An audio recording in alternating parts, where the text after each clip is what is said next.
Selamat malam Bapak dosen manajemen SDM 2, Bapak Dr. Insinyur Goplas Yahan MM. Izin Bapak perkenalkan saya Ebet Menulang dari kelas MJ 418. Malam hari ini saya akan mempresentasikan tugas manajemen SDM 2 yaitu ringkasan 2 materi dari pertemuan 1 sampai 7 dan pertemuan 9.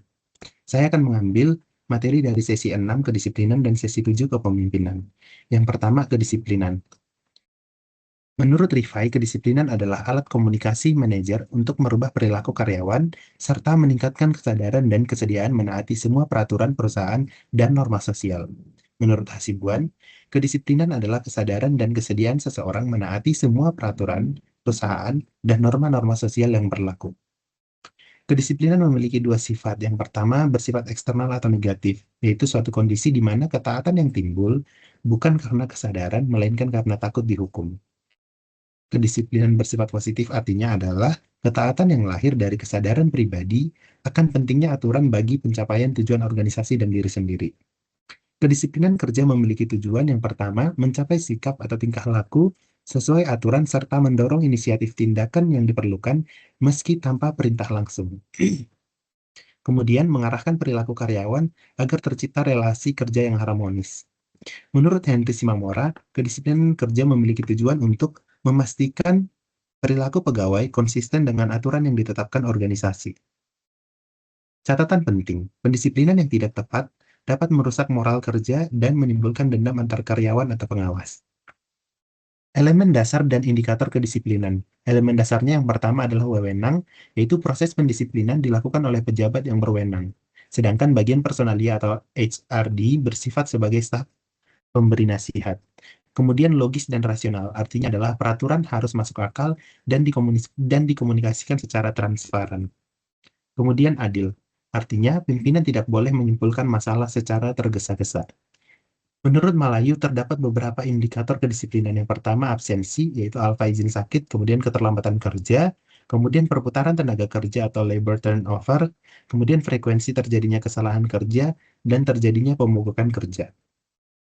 Tindakan dan pedoman pendisiplinan. Tindakannya antara lain melalui pendekatan positif, yaitu memberikan nasihat atau bimbingan demi kebaikan di masa depan.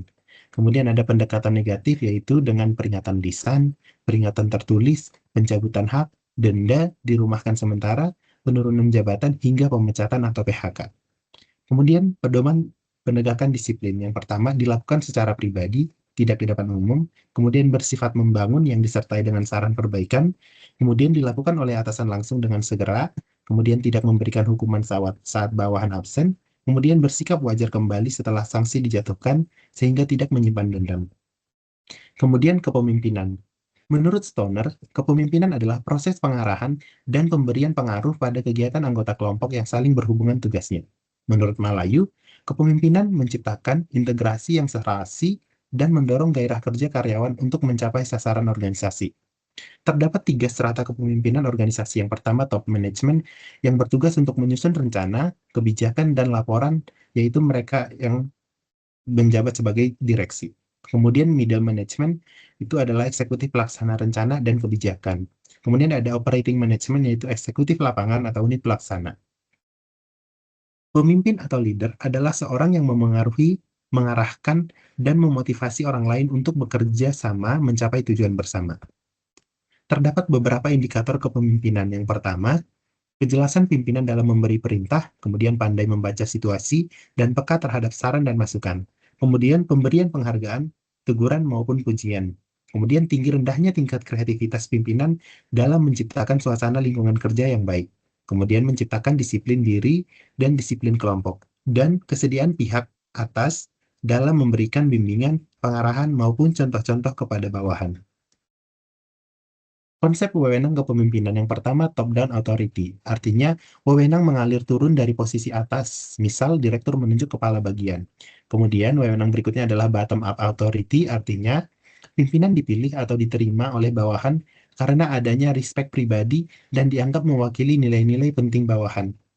Kemudian terdapat beberapa studi pendekatan kepemimpinan. Yang pertama, pendekatan kesifatan. Artinya, mendasarkan bahwa sifat kepemimpinan dibawa sejak lahir. Kemudian pendekatan perilaku artinya adalah seseorang menjadi pemimpin karena kualitas atau perilaku. yang dibentuk melalui pendidikan dan pengalaman. Kemudian ada pendekatan situasional, artinya efektivitas pemimpin ditentukan oleh faktor situasi atau lingkungan. Sukses di suatu kondisi belum tentu sukses di situasi lain. Kemudian teori dan gaya kepemimpinan. Yang pertama teori Pat-Gould. Terdapat 4 gaya utama. Yang pertama direktif atau autokratis, artinya keputusan mutlak di tangan pimpinan tanpa partisipasi bawahan. Kemudian suportif atau demokratis, artinya pimpinan ramah, mudah didekati, dan menganggap bawahan sebagai rekan kerja. Kemudian partisipatif, artinya pimpinan meminta dan mempertimbangkan saran bawahan sebelum membuat keputusan akhir. Kemudian orientasi prestasi, artinya pimpinan memberikan tantangan target tinggi untuk merangsang kinerja terbaik bawahan. Kemudian gaya kepemimpinan menurut Harris and Redin. Yang pertama, the autocratic leader. Artinya terpusat pada pimpinan, menganggap bawahan tidak mampu mengarahkan diri sendiri.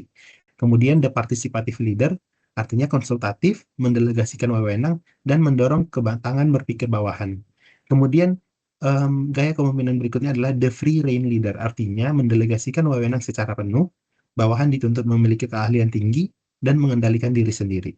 Terdapat 4 faktor memilih gaya kepemimpinan menurut Harris. Yang pertama, faktor organisasi, pimpinan, bawahan, dan situasi penugasan. Demikian Bapak yang dapat saya presentasikan dari ringkasan tugas 2 materi dari pertemuan 1 sampai 7 dan 9. Terima kasih Pak.